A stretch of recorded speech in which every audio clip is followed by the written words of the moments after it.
Сегодня жители села Каршанги-Шигали пришли к врачу не с жалобами на давление или на головную боль. Повод другой, приятный. В селе открылся новый фельдшерско-акушерский пункт. Здравствуйте. Заведовать новым ФАПом будет Светлана Большакова. Работает фельдшером 30 лет. Не нарадуется новому рабочему месту. Начинала она в ветхом деревянном здании. 91-го года я начала работать на этот ФАПе. Печками топили. Воды не было. Построили ФАП быстро, меньше чем за 2 месяца. Теперь в новом здании есть все условия для оказания первой медицинской помощи, в том числе и для вакцинации жителей. Обоими компонентами вакцины от коронавируса в поселке привились 52 человека. Проживают здесь 80. В районе вакцинированы 50% жителей от плана. Сегодня у нас 53% от общего количества взрослого населения прошли вакцинацию. Работа ведется, у нас организованы выезды в населенные пункты, но темпы пока нас не устраивают.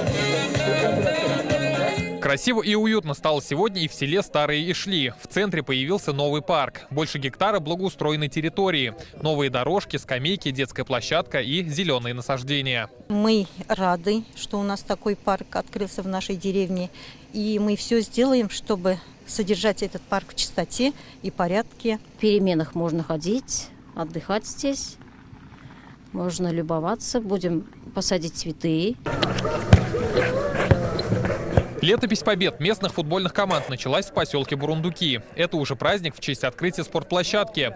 Ее здесь ждали давно и молодежь, и те, кто постарше. Как построили эту площадку, приходили уже и, обращались наши жители старшего поколения, то есть моего возраста, когда будем начинать играть, тренироваться, волейбол в основном.